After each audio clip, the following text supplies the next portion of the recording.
They told you coal was the fuel of progress, that every flickering lamp, every roaring furnace, every train splitting through the night owed its power to the black stone dug from the veins of the earth. But no one told you what the miners whispered when the lamps went out. No one told you about the mine owner in Pennsylvania, 1883, the one who sealed his own bloodline beneath mountains of coal dust, deliberately, methodically, because he believed it was the only way to keep his power from being stolen. Imagine it. A cavern swallowing light, suffocating silence between hammer strikes, and then an avalanche of black choking breath itself. His wife's fingers clawing at stone, his children's voices breaking against the walls, until all was quiet. The official record says it was an accident, but records are written by those who profit from silence. Why would a man bury his own family alive under coal dust? You're about to hear the answer they erased. It wasn't greed alone. It wasn't madness. It was ritual, a sacrifice demanded by the system that fed him. A system older than steel, older than America itself. Coal was just the mask. What lay beneath was something no mine inspector would dare write in his report. Something that made every miner cross himself before descending into the shaft. Something that made even the priests of that town keep their distance from the Blackwood family estate. Because this wasn't about energy or money or property. This was about binding souls under the earth so a single man could walk above it untouchable. You are about to see how one death in the dark fed an empire of control in the light. But once you hear this story, you cannot go back. You will not look at a glowing lamp or a burning furnace or the coal-stained photographs of 1883 the same way again, because progress was built on bodies. And tonight, I am going to tell you about the night the bodies weren't strangers. They were his own. The Blackwood mine sat just outside the hills of Schuylkill County, Pennsylvania. At the surface, it was nothing more than another pit in the earth, a scar where men went in and wealth came out. But the locals whispered that it was never just a mine. They said the tunnels were built on a fault that split not only rock, but something older, something buried long before men learned to use fire. And only the Blackwood family knew how to feed it. Samuel Blackwood, the owner, was not a man of compassion. He was tall, angular, with coal dust eyes that seemed to swallow light instead of reflect it. The miners who worked for him said he never coughed, never tired, never even seemed to sweat, as though the mine itself protected him. But his family, his wife, Catherine, and their 3 children, Anna, Elias, and little Mary, they were the ones who carried his shadow. They looked pale, drained, almost sickly, as if life was being drawn out of them day by day. Neighbors spoke of Catherine wandering the fields at night, whispering prayers not to God, but to the earth itself. Children claimed they saw her burying small animals near the shafts. Dogs would not go near the estate, and every miner swore that before a cave-in, they could hear a sound like crying deep in the coal, as if the earth itself was alive, mourning something it could not release. Then came the night of September 14th, 1883. A collapse unlike any before. The earth didn't shake, it roared. Witnesses said it was as though the ground exhaled, sending a black cloud that swallowed the stars. Inside the mine, Catherine and the children were seen earlier that day. But Samuel Blackwood, he was above ground, standing with arms folded, watching. He gave no order to send rescuers. He gave no cry of panic. He simply stared into the dust as if watching a transaction complete. When the miners begged him to dig, he refused. The mine takes what it needs, he said, and the silence that followed was thicker than the dust itself. The official record called it a tragedy, but those who were there, those who heard the screams muffled under the rubble, knew better. They knew Samuel had buried his own blood to keep something far darker alive. And the strangest part, after that night, Samuel Blackwood seemed stronger, his skin clear, his eyes brighter, as if his family's burial hadn't broken him, but fed him. You see, the men of coal country believed in curses, in spirits of the deep, in the ghosts of miners who never escaped the shafts. But Samuel Blackwood's secret went far beyond superstition. He belonged to something older than Pennsylvania, older than the colonies, older even than the church that blessed the mine's opening. He was part of a brotherhood, what they called the Keepers of Ash. This order, never written of in newspapers, traced its lineage back to the furnaces of ancient Rome, where slaves were sacrificed to Vulcan, the god of fire, to ensure iron would not break in war. The keepers believed every vein of ore, every seam of coal demanded blood. They claimed the earth was not lifeless stone, but a living being that traded sustenance for sacrifice. The deeper men dug, the hungrier it became. And Samuel, they say, had made a pact. For every generation of his line, the earth would demand flesh bound by his name. At first it was livestock, then servants, then miners.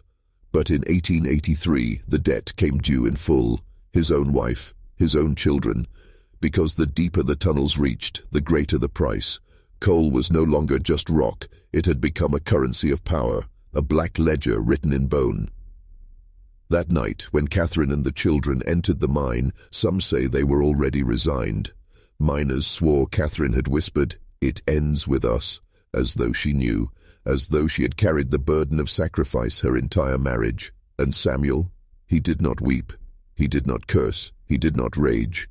He stood above the shaft, hands behind his back, and watched the collapse bury them in silence. Witnesses said he exhaled, like a man finally paid in full. From that night forward, Samuel's mine never faltered. While others collapsed, his tunnels ran smooth. While other owners died coughing up black phlegm, Samuel's lungs stayed clean. He was untouchable. Post immortal. The sacrifice had worked. But here's the truth no one wants to admit. Samuel Blackwood was not unique. He was one of many. Men who understood that the real cost of progress was never measured in dollars or tons, but in lives. Lives willingly given, or quietly taken. And if you think this was left in the 1800s, you're wrong. Because the same system of blood for power still exists today. Samuel Blackwood's story was never isolated. It was a mirror, a fragment of a machine that has turned for centuries, an engine not of coal and iron, but of obedience and blood. You see, every empire requires fuel, but the greatest empires do not burn wood, or oil, or coal. They burn people. And the trick, the dark genius, is to convince those people they were born to be consumed. Look closely at 19th century America. Railroads splitting the continent, steel forging cities that touched the sky, mines swallowing generations of men. On the surface, it was progress. But beneath, the same ritual Samuel Blackwood performed in the dust was being repeated in every factory, every mine, every battlefield. The Blackwoods buried their family in coal. Others buried theirs in poverty, in war, in disease created by the very systems that promised to protect them. Do you think it was accident that miners lived shorter lives? That their children coughed themselves to death before adulthood? That wives were left widowed, entire towns drained of men before they reached 35? No, that was the debt, paid in silence, paid in flesh, paid in obedience. Samuel's refusal to save his family wasn't madness, it was compliance. He was a man who accepted the rules of the deeper order, sacrificed the few to preserve the power of the one. And if you look at the world today, that rule hasn't changed. It has only grown more sophisticated. Think of the soldiers sent to wars they do not understand, the workers who trade decades of their life for pensions that vanish before they arrive, the children born into debts they never signed. Do you see it now? The ritual never stopped, it only changed its clothing. Samuel's mine was a small stage, a local theater of horror, but it was part of a script written across civilizations. Every empire has its Blackwoods, every system demands its offering, and ever, a man who rises high enough in those systems must decide, whose life will he feed into the machine to keep his own untouchable? The truth you were never meant to hear is this. The coal dust was not the killer. The system was. The mine was only the mask. The real engine was sacrifice, polished into silence, hidden behind the word progress. And Samuel Blackwood's choice was not just a tragedy. It was a lesson, a reminder of the law the elite still obey. You wonder how a man like Samuel Blackwood could watch his own children suffocate beneath tons of coal and feel nothing but resolve. You think, I could never do that. But the truth is, You have been trained, since birth, to do the very same thing in quieter ways. That's the real brilliance of the system. It doesn't need to force you. It convinces you to sacrifice yourself, and worse, to sacrifice those you love. Look closely. How many fathers trade decades of their lives to jobs that poison their bodies just to keep the lights on? How many mothers grind themselves into dust to raise children who inherit only debt and exhaustion? How many men know deep inside that they are bleeding for something they will never own, but still tell themselves it's duty? Do you see it? The ritual didn't disappear. It simply became invisible. Samuel Blackwood had one advantage you don't. He knew the rules. He knew the mind demanded flesh. He accepted the bargain and received power in return. You, on the other hand, are told the opposite. You're told sacrifice is noble, that suffering is holy, that obedience makes you good. But when the dust settles, who gets stronger? Who grows untouchable? It's never you. It's never your family. This is the hidden structure, a cycle of obedience dressed as morality. Give your best years to the company. Send your sons to war.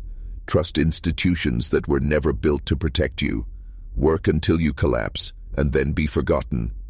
And while you are buried in silence, someone else, someone at the top of the shaft, grows stronger, clearer, brighter, just like Samuel Blackwood. The mine is everywhere now. It no longer looks like coal shafts and steel mills. It looks like screens that keep you distracted, pills that keep you numb, contracts that keep you bound. It looks like progress. It looks like an opportunity. But underneath, it is the same machine. The same ancient appetite that swallowed Samuel's wife and children in 1883. And the most dangerous part? Most men will never see it. They will die believing the sacrifice was their choice. They will go willingly into the dust. But not you. Not if you stay awake. The newspapers called it a cave-in, a tragedy. But if you look closely at Samuel Blackwood's so-called accident, you'll see the marks of ritual. His wife and children were not taken at random. They were chosen. 3 children, 3 flames extinguished. 1 wife, the vessel of the bloodline. 4 in total. 4, the ancient number of foundations, the corners of the earth, the pillars of the world. Blackwood did not lose his family. He offered them. You think that sounds like madness? Look at the architecture of power around you. Presidents place their hand on a book before commanding armies. Corporations break ground with ceremonies before raising their towers. Even judges strike wood before declaring a sentence. Do you see it? Ritual wrapped in ceremony. Symbol disguised as tradition. And in every case, it is about binding the will of the many to the authority of the few. Blackwood's sacrifice was not an anomaly. It was alignment. He placed his blood beneath the coal so the earth would recognize his authority. From that moment, his mind never faltered. His competitors failed, his wealth multiplied, and yet nobody dared accuse him of murder. Why? Because at some level, even the miners understood. They knew the world was governed by offerings. Those who feed the system thrive, those who resist are crushed. And here is the darkest truth. The same principle governs the institutions that rule you today. Sacrifice still oils the gears, but instead of bodies beneath coal, it's the lives of soldiers buried beneath flags. It's the innocence of children fed into systems that strip them of curiosity and break them into obedience. It's the health of entire populations surrendered to industries that profit from keeping them sick. Rituals of sacrifice, hidden in plain sight, carved into the fabric of progress. Samuel Blackwood did not act outside the system, he embodied it. He played his role with brutal clarity. That is why he seemed untouchable afterward, because he understood what few dare admit. Power is always fed, always purchased, and if you will not decide what you will sacrifice, the system will decide for you. So ask yourself, what have you already placed on the altar without knowing it? And who grows stronger from your offering? Samuel Blackwood's sacrifice was not a solitary act. It was a reflection of America's heartbeat in the late 1800s, an empire fed not by coal alone, but by lives consumed in silence. His wife and children vanished beneath the dust in Pennsylvania. At the same time, across the nation, thousands were being buried in different kinds of graves: railroad workers, factory laborers, child miners who never saw their teens. Do you think that was an accident?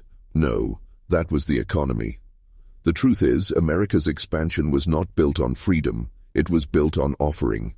Every industry demanded it. The railroads demanded men who would freeze to death in the Rockies and rot in the desert sun.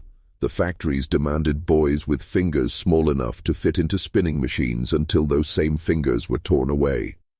The battlefields demanded soldiers who would never see their families again, their bodies shipped home as folded flags.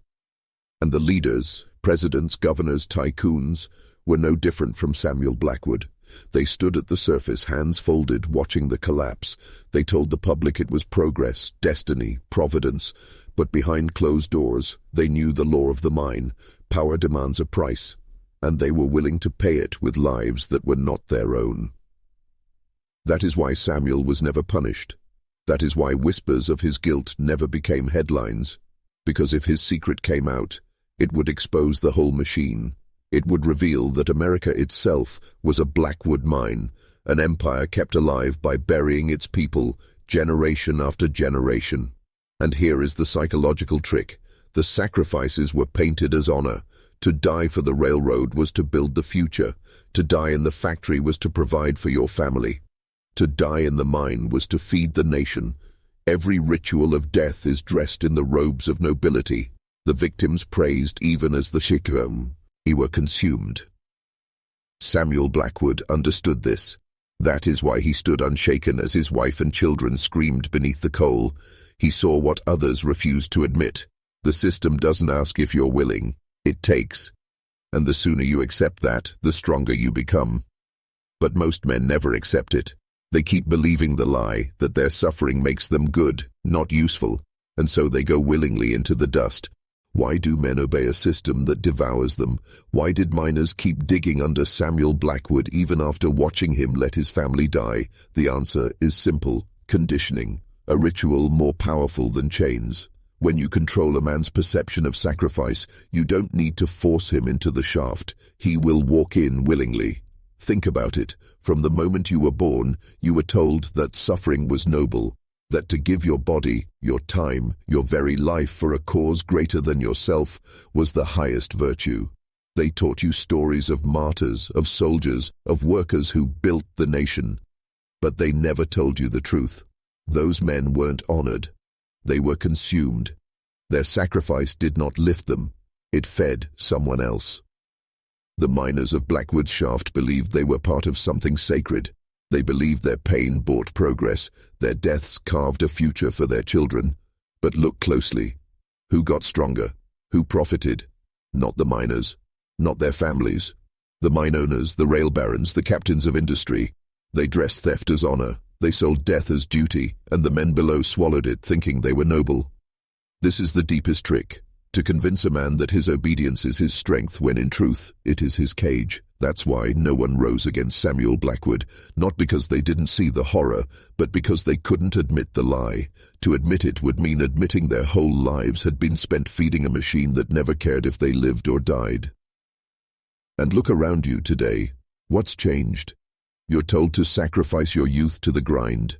Sacrifice your health to convenience. Sacrifice your freedom to safety. And when you collapse, they give you a medal, a plaque, a folded flag, a symbol in exchange for your life. The mine never disappeared. It only grew larger. It now stretches across nations, industries, and screens. And like the miners of 1883, you are taught to call the chains noble. That is why the system never breaks, because you defend it while it devours you. The question is, when you see the truth, do you keep digging, or do you finally step away from the shaft? Samuel Blackwood didn't need chains or whips to keep men in line. He had something far more powerful: symbols, a flag above the mine entrance, a cross at the edge of town, a framed portrait of Abraham Lincoln in the company office. These weren't decorations, they were weapons. Symbols that told men their suffering had meaning, that their sacrifice was holy, patriotic, even divine. Look at how it works. A man dies in a shaft collapse, his lungs black with coal. His widow receives not justice, not restitution, but a folded flag and a speech about progress. A soldier bleeds out in foreign soil. His family is handed a medal, a piece of ribbon and metal to cover the hole where his life used to be. The symbol becomes the mask that hides the theft. The ritual is complete when the family weeps not in rage, but in pride. Blackwood understood this. That's why he spoke in riddles when the miners begged him to dig his wife and children out. The mine takes what it needs. He made it sound inevitable, almost sacred, and the men, though horrified, obeyed, because deep down they too believed the lie, that sacrifice is holy if it builds something greater. That belief is the leash. Do you see it now? Every empire builds its rituals not just on bodies but on symbols. The cross sanctifies suffering, the flag sanctifies death, the contract sanctifies servitude, and the men below accept it, because to reject it would mean admitting their sacrifice was for nothing. This is why the system endures, because it doesn't just steal your body, it steals your meaning. It rewrites your suffering as honor, your obedience as virtue. That's why miners in Blackwood's time kept digging even as their families starved. Why men today work themselves into graves while corporations profit, because the symbols keep them blind. Samuel Blackwood's act was extreme, yes, but it was only an echo of the same system that rules you now. He buried his family beneath coal. Today, men bury theirs beneath debt, distraction, and despair, and the same symbols hang overhead, telling them it's noble. The mind doesn't care how you die, it only cares that you die willingly, and symbols make sure you do. The Blackwood mine was not built only with stone and timber, it was built with obedience, and obedience is not born in the shaft. It is carved into men long before they ever pick up a hammer. That is the secret of every system of control. Break the boy, and the man will walk into the mine willingly. Think back. How are you taught from childhood? Sit still, obey, don't question, memorize what you're told. Raise your hand for permission to speak. Fail to conform, and you are punished. Succeed in obedience, and you are rewarded with gold stars, grades, and certificates. The architecture is perfect. It conditions you to seek approval, to fear disobedience, to believe your worth comes from pleasing the overseer. By the time you are grown, you no longer need chains. The mine is inside you. That's why Samuel Blackwood never feared rebellion. He knew the men were already broken before they ever touched a pickaxe. They had been trained by schools, by churches, by parents who passed down the same obedience. So when they saw him refuse to save his family, they froze. Their bodies screamed to act, but their conditioning whispered, "Obey." And obedience won. Do you see it? This is why entire nations march into wars they do not understand. Why millions work themselves to death in systems that despise them. Why fathers trade their lives for companies that erase them when they collapse. Because from childhood they are taught not to ask why. They are taught to obey the mine. And the brilliance of this design is that it feels invisible. You think your choices are free. You think you chose the mine, the job, the duty, the suffering. But the truth is your choices were narrowed long before you knew they existed. The walls were built around you in childhood. By the time you saw the shaft, you believed it was destiny. Samuel Blackwood's family was sacrificed in coal dust, but most families are sacrificed in silence day by day, never seeing the altar. That is the genius of obedience. It makes you feed the machine without ever realizing you're the fuel. And if you cannot see the mine around you, it already owns you. Samuel Blackwood did not rule his miners with kindness. He didn't need to. His real weapon wasn't the pickaxe or the payroll. It was fear. Fear is the overseer that never sleeps, the chain that needs no lock. And when fear is properly engineered, men will do the unthinkable and call it survival. Consider the mine. Every man who walked into that shaft carried fear like a second skin, fear of cave-ins, fear of black lung, fear of hunger if they refused the shift, fear of shame if they failed their family. But the greatest fear of all, the one that kept them silent, was the fear of questioning. To question Samuel Blackwood was to step outside the herd. To speak against him was to risk exile, starvation, even death. Fear made obedience rational. And this is how the system still controls you. not through open chains but through invisible fears, fear of losing your job, fear of being humiliated, fear of being cast out from the herd, fear of being labeled disloyal, unpatriotic, ungrateful. Do you see it? Fear is the mineshaft of the mind, and you keep walking into it because the alternative, standing alone in the light, terrifies you more. The genius of men like Samuel Blackwood is that they didn't need to beat obedience into their workers. They only had to maintain the fear. The mind itself did most of the work. Every collapse was a warning, every coffin was a lesson, every widow was an example, and so the men dug, not because they trusted him, but because they feared the price of defiance. And here is the uncomfortable truth: the same principle governs nations today. Fear of enemies keeps populations obedient, fear of poverty keeps workers compliant, fear of illness keeps people dependent. The system doesn't care what you fear, only that you fear enough to stay in line. Samuel Blackwood's family was buried beneath coal, yes, but it was fear that buried the miners alive in obedience. Fear turned men into willing sacrifices, and fear is still the overseer watching you now. Until you face it, until you strip it of its mask, you will always belong to the mine.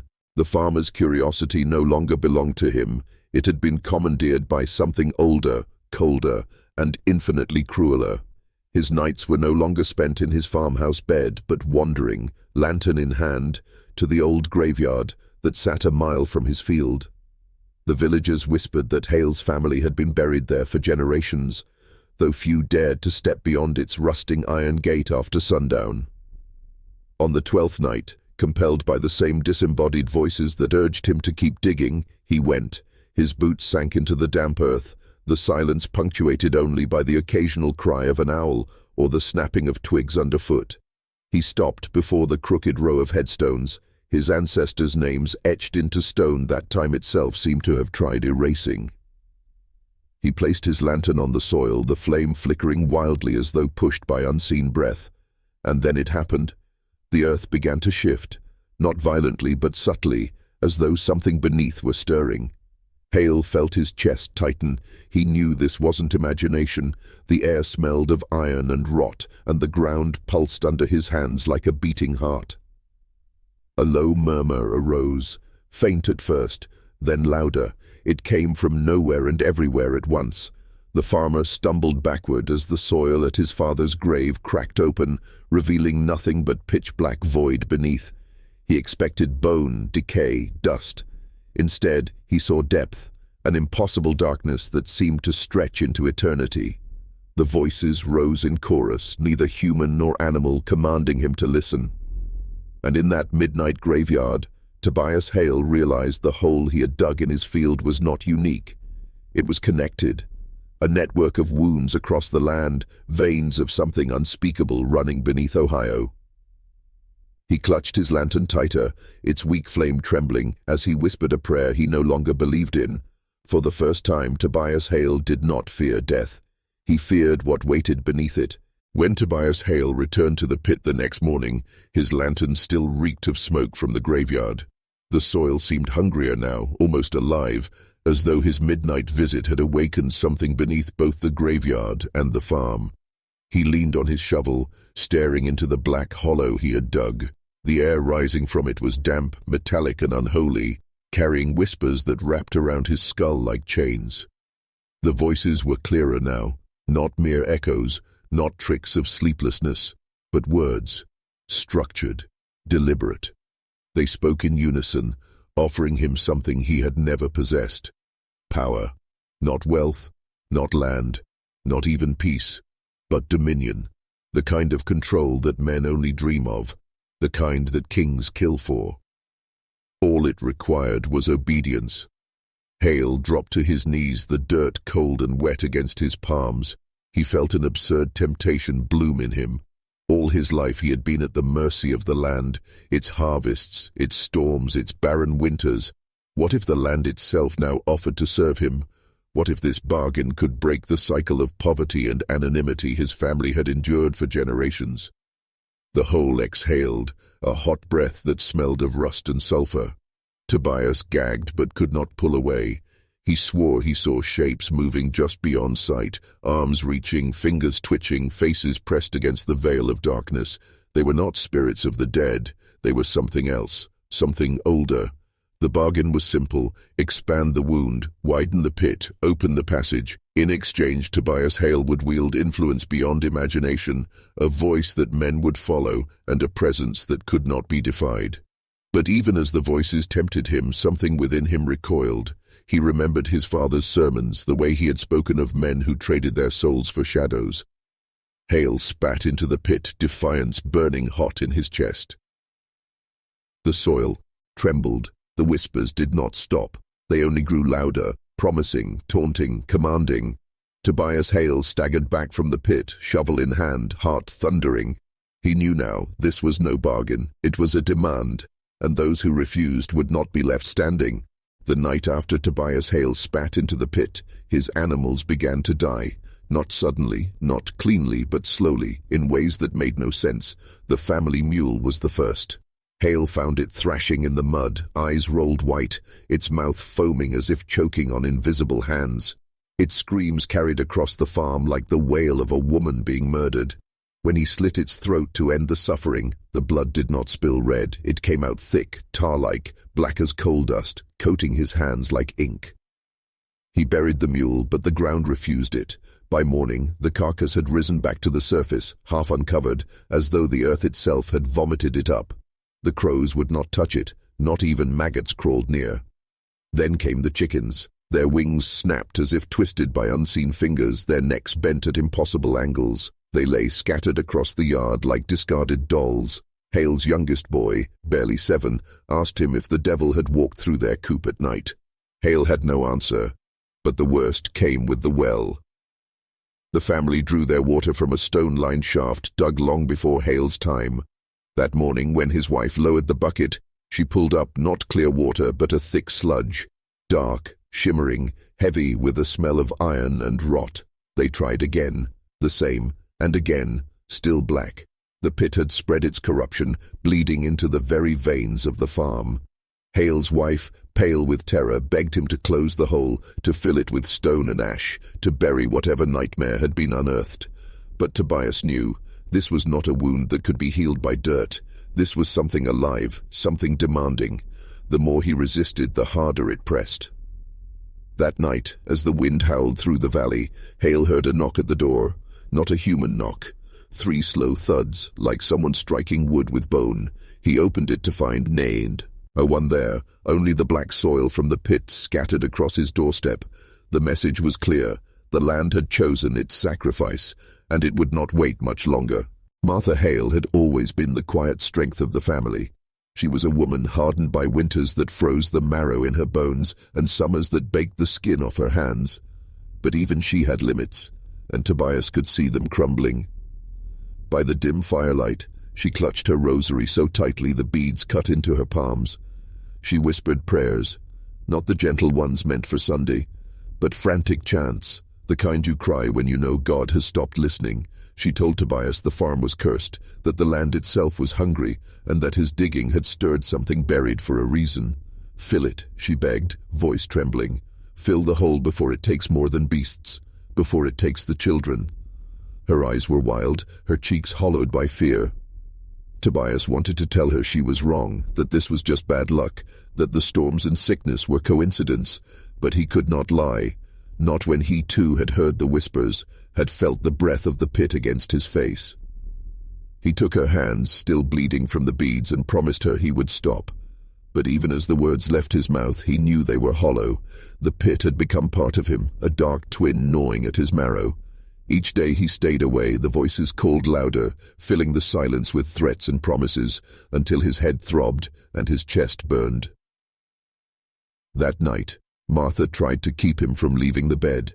She wrapped her arms around him, clung to him, as though her body could anchor him away from the grave in the earth. Tobias lay awake, staring at the ceiling, feeling the weight of her breath against his neck.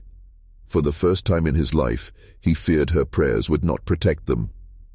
At dawn, when the first light touched the farm, Tobias rose. Martha followed him to the door, tears on her face, her hair unbound like a mourner's veil. "If you go back to it," she whispered, "you won't return the same. And if you don't listen, if you won't bury it, then it will bury us all." But Tobias Hale, shovel in hand, could not turn away. The first to sense the change were not the men or the women, but the children. Children always see the shadows before adults admit they're real. Tobias's eldest daughter, Clara, spoke of figures standing at the edges of the fields at dusk. She said they were shaped like men, but wrong, as if carved from smoke and ash, their arms too long, their faces blurred like a candle melting. She claimed they whispered her name, not with mouths, but with the rustle of leaves. The younger boy, Samuel, refused to sleep near the window. He said something watched him through the glass, eyes glowing faintly, not like fire, not like stars, but like coal burning deep in the earth. Tobias brushed it off as nightmares, the mind of a child stretched thin by fear. Yet when he sat awake at night, he too felt the pressure, as though the darkness outside were leaning against the walls, waiting for the cracks to open. Even the baby cried differently now. Not the shrill cry of hunger, but something lower, keening, almost like a moan. It shook Martha to the core. She began leaving the lantern lit all night, its flame trembling in the draught, shadows writhing across the ceiling like hands clawing to get in. One evening, Clara refused to eat. She sat at the table, pale, eyes wide, whispering, "They're in the room."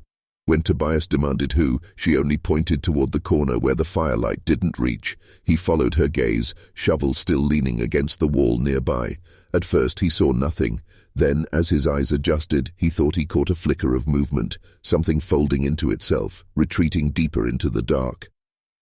The family's fear thickened like the coal dust that clung to their skin. Each day Tobias told himself he could control it, that he was still master of his home, his land, his blood. But at night, when the whispers filled the rafters, when his children stared wide-eyed into nothingness, he knew the truth. The pit was no longer outside. It was here, inside the walls, inside their dreams, inside him. And once it enters the children, the line between family and sacrifice begins to blur. It came to Tobias Hale in the dead of night, when even the wind seemed afraid to stir. He thought it was a dream at first, for he was lying in bed, body still, yet his mind was carried into the hollow of the earth. He stood at the edge of his pit, lantern in hand, though the flame burned black. The hole had widened on its own, yawning like the open mouth of some buried god. He leaned forward, and instead of soil, he saw stairways spiraling downward, carved of bone and coal, slick with a tar that pulsed like veins. At the bottom waited a throne, not golden, not jeweled, but forged of skulls packed into a crown of stone. Upon it sat a figure cloaked in shadow, its face hidden, its voice echoing in Tobias's own chest. "You opened the door," it said, though no lips moved. "Now you must feed what stirs." Tobias tried to answer, but his mouth filled with grit, his tongue heavy with earth. He fell to his knees, coughing up black dust. The figure rose. Its arms were long, stretching far beyond human, its fingers sharp enough to etch words into stone. It pointed to him, and then behind him.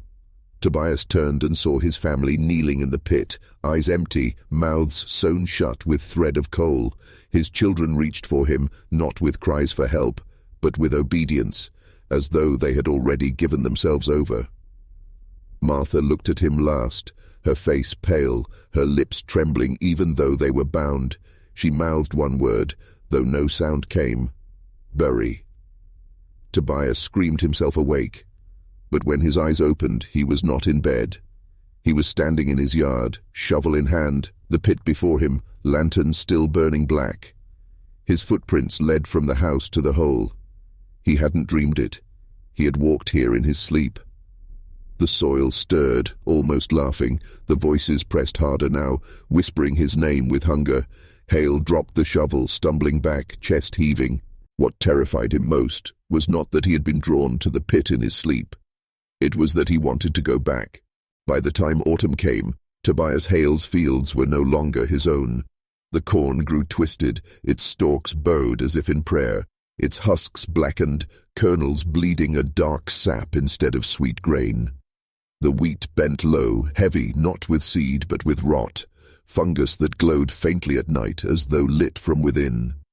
Neighbors noticed, but they did not speak. They passed the Hale farm with eyes down, wagons quickening as if the road itself were cursed. No one traded with him. No one visited. Even the churchgoers whispered of a man who had made a covenant with the soil, who had bartered his soul for a harvest that fed only the grave. Martha refused to cook the food. She would not let the children touch it. But Tobias, starving for answers, driven by an emptiness deeper than hunger, tore open one of the black cobs and chewed. The taste was wrong, sweet at first, almost intoxicating, then bitter, iron-thick, coating his tongue until his teeth ached. Yet when he swallowed, his veins throbbed with a strange vitality. His muscles tightened, his chest felt stronger, his breath sharper. For a moment he felt more alive than he ever had. The pit had fed him, and now he understood its hunger. The animals that remained grew sick. Their bones showed through skin, their eyes clouded, their movements stiff and broken. But when Hale slaughtered one, its flesh, though grey, though cold before the blood had time to dry, filled him with the same strength, the same burning. He began to eat alone, at night, while Martha and the children slept. The guilt gnawed at him, but the hunger gnawed harder. Each time he tasted, the voices praised him, told him he was becoming what he was meant to be. Not farmer, not husband, not father, but vessel. Martha caught him once, his face smeared with black pulp, his hands shaking as he devoured the foul corn. She recoiled as though he were a stranger. "That is not food," she whispered. "That is ash for the dead." Tobias looked at her, breath ragged, teeth blackened, eyes burning with the pit's fire. He wanted to argue, to tell her it was survival, it was strength. But deep inside, he knew. He was no longer eating for himself. He was feeding it. Word of the Hale farm spread through the valley like a sickness no one dared name. The neighbors saw enough without stepping foot past his gate. They saw smoke rising at odd hours of night, lanterns burning until dawn, figures pacing fields long after midnight. They saw the crops darken when the rest of Pennsylvania's fields stood golden, and they heard things too, cries carried on the wind, not quite animal, not quite human. But no one intervened, not because they didn't care, but because they feared what lived under that soil. Farmers are not strangers to superstition. They know land has memory, that it remembers every drop of blood, every grave, every sin planted within it. And the Hale farm had become a place where the earth itself had turned against man. At the general store in town, Tobias was met with silence. Conversations died when he entered. Eyes turned away. His coins lay untouched on the counter until the shopkeeper slid them back, whispering, "We've nothing for you here." The black dust on his hands, clinging like a disease, marked him as untouchable. Even the church closed its doors. The pastor, once a friend of Hale's father, told Martha quietly that no pew could cleanse a man who had shaken hands with the pit. "Some doors," he said, "are not God's to open." He warned her to take the children and flee before the soil claimed more than beasts. But Martha stayed, for loyalty, for fear, perhaps for the belief that even the damned deserve not to die alone. The silence grew louder than any accusation, no torches, no mobs, no righteous fury, just absence. Tobias Hale and his family were abandoned, left as offerings to whatever ruled beneath their farm. The valley watched from afar, praying distance was enough to keep them safe. But distance means nothing to the things that live in the ground, because the whispers began to spread. Men working mines a meal. The away claimed they heard voices in the tunnels, the same ones Hale had heard in his field. Children in town woke screaming, black grit on their pillows though their windows had been shut. Even cattle in distant pastures refused to graze near soil that smelled of rust. The pit was not content with Hale's farm. It was growing. Children are the first to be claimed when corruption seeps into a home. Their minds are soft clay, easily reshaped by whispers adults pretend not to hear. And on the Hale farm, the children began to change. Clara, the eldest, stopped speaking altogether. She no longer played, no longer sang hymns with her mother. Instead, she sat by the window at dusk, staring at the fields, lips moving soundlessly as though answering someone only she could hear. At night, Martha would wake to find her standing in the yard barefoot, facing the pit, her eyes wide and unblinking, her hands folded in prayer to something that was not God. Samuel, once full of mischief, grew violent. He killed the last of the chickens with his bare hands, not out of hunger, not even out of anger, but with a strange, methodical calm, twisting necks, stacking their bodies in a neat row before the barn. When Tobias shouted at him, Samuel only smiled, his teeth streaked black, as though he too had been eating from the harvest. The baby fared worst of all. Its cries turned inhuman, low, guttural, vibrating through the walls like a chant. Sometimes the sound wasn't even a cry but a laugh, sharp and cold, coming from a mouth too small to carry such tones. At times, when Martha held the infant to her chest, she swore it whispered things, phrases in no tongue she knew, words that made her stomach turn to ice. Martha begged Tobias to see it, to admit what had happened, but Tobias, hollow-eyed, could only stare at the pit as if it were the true father of his children. Deep inside, he knew he had lost them. They no longer belonged to him, nor to Martha. They were being rewritten, bodies intact, souls stolen. One night Clara finally spoke again. She stood at the doorway, hair hanging in her face, and whispered, "They're ready." When Tobias demanded who, she simply pointed toward the pit, and for the first time, Hale realized something worse than his children being victims. They had become willing servants. It began as a rash. Small, dark patches on the children's arms, no larger than coins. Martha thought it was soot or coal dust clinging to their skin after chores, but when she tried to scrub it away, the spots did not fade. They spread. By the end of the week, Clara's hands were nearly black to the wrist, the skin cracked and glistening as though something beneath was pressing outward. Samuel's back carried long streaks that looked like claw marks, but when Martha touched them, they did not bleed. They pulsed, faintly glowing in the dark, like embers buried under flesh. The baby was worse still. Its skin turned grey, thin as parchment, veins branching like black rivers beneath the surface. Sometimes its chest would still, breath stopping entirely before jerking back to life with a gasp, as though something inside had to remind the body how to act alive. Martha wept as she begged Tobias to take them away, to flee the valley, to run before the soil claimed their bones. But Tobias was already marked himself. He had not told her, he could not, but he had seen it. At first on his hands, a faint blackness beneath his nails. Then on his chest, near his heart, a circle of ash-colored skin, faintly hot to the touch. He felt it grow each night, pulsing in rhythm with the whispers from the pit. The land was branding them, marking them as its own. The neighbors saw it too. Children at school whispered that Clara's shadow sometimes moved when she did not. A merchant swore he saw Samuel's eyes flash white for an instant as he passed by. No one confronted them. Fear made cowards of them all, and still the valley kept its silence.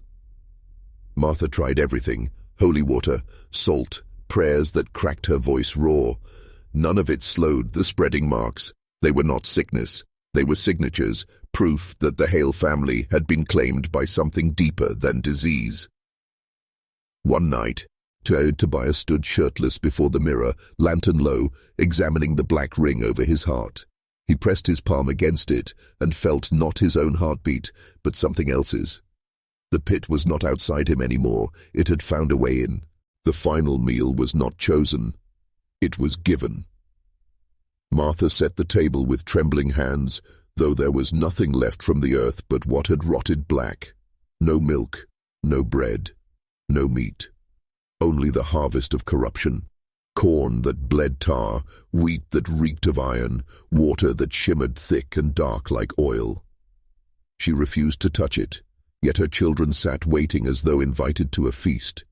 Their faces pale, their eyes sunken, but their bodies strangely eager. Tobias placed the bowls before them, and the steam that rose was not steam at all. It was smoke, curling like the breath of the pit itself. Clara dipped her hands into the bowl with reverence, smearing the black pulp across her lips as though anointing herself. Samuel chewed with a hunger so deep his jaw snapped with each bite, black sludge running down his chin. Even the infant, weak and trembling, reached for the bowl with claw-like fingers, lapping the tar with a grotesque greed. Martha cried out, tried to rip the bowls away, but Tobias held her back.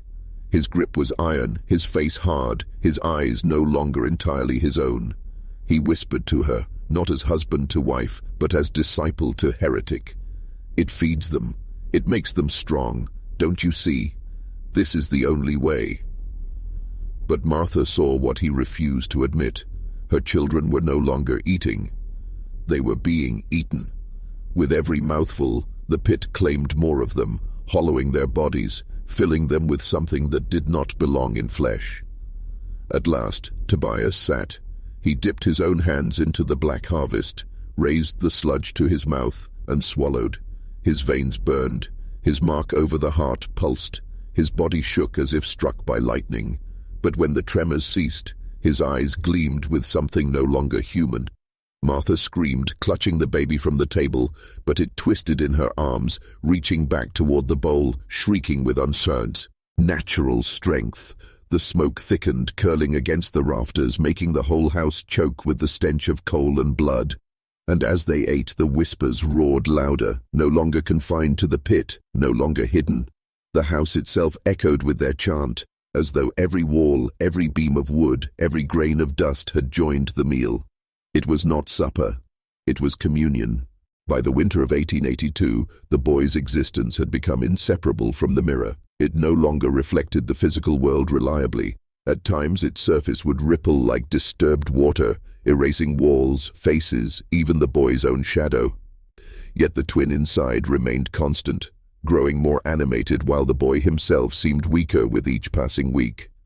Villagers whispered that the boy was not two beings, but one split in half, the flesh and the spirit, caught between the laws of nature and the rules of something older. Some claimed his twin was not a brother at all, but a parasitic entity feeding on his essence, waiting for the day it could cross fully into the waking world. The father, worn with desperation, begged physicians for answers, but most refused to return after one glance at the boy.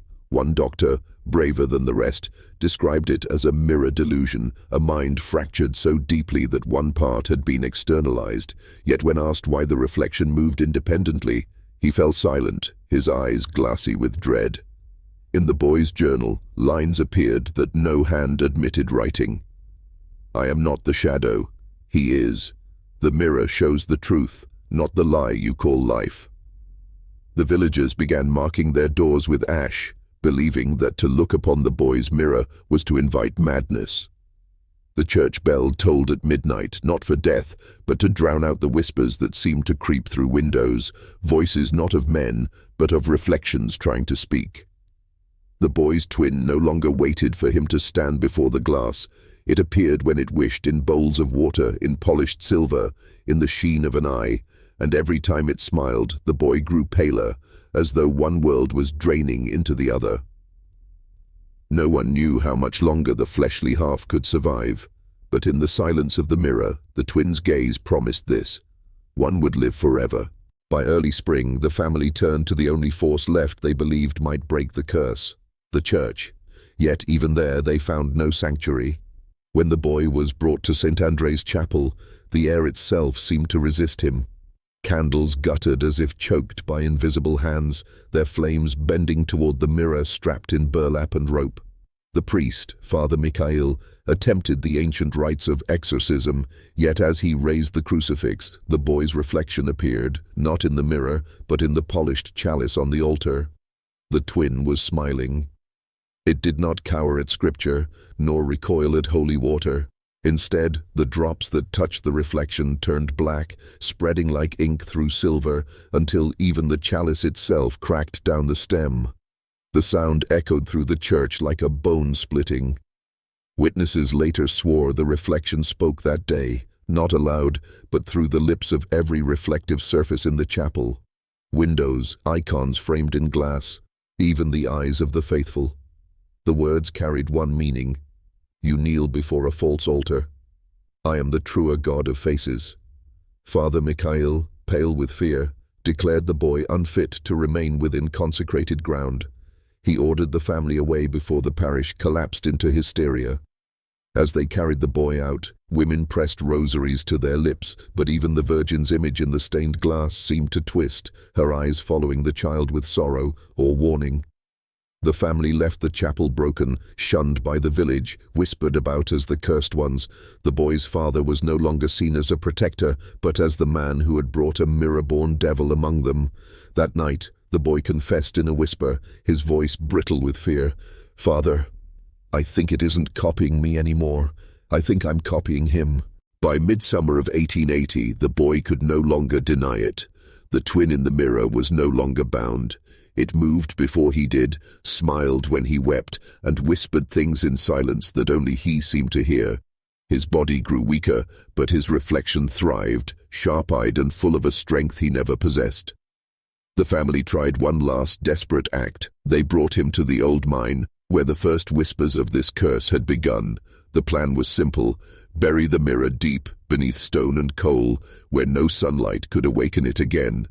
But when they arrived, the shaft was already waiting, its entrance gaping like a wound that had never healed. As the boy stood before it, the mirror cracked, not from a hammer, not from a fall, but from within. The twin pressed its face against the fractured surface, bloodless lips parting in a grin too wide to be human. Each shard caught a different angle of its smile, multiplying it into 100 jagged expressions. Then the shattering came. Glass did not fall outward. It fell inward, as if being swallowed. The boy's body seized, his eyes rolling back, and in that instant every reflective surface within a mile, the waters of the creek, the panes of the village windows, even the sheen of knives and lantern glass, flickered with the twin's face. Witnesses claimed they saw it crawl from one reflection to the next, unbound, laughing in silence as it spread like contagion. When the boy collapsed, his chest still, the family believed it was over. But the villagers knew better. For weeks after, children swore they saw another child walking beside them in puddles, in glass, in polished wood. A boy with eyes that glowed faintly in the dark. Some said if you looked too long, he would step forward, leaving you behind. The boy's grave was marked with no name. The church refused his body. The town erased his story. Yet his curse lived on, not in flesh, but in reflection. And even now, if you find yourself staring too long into a mirror and you notice the faintest delay, or a smile that doesn't quite match your own, you may be meeting him. The boy who was never alone. The twin who waited for you. Because reflections were never meant to be trusted.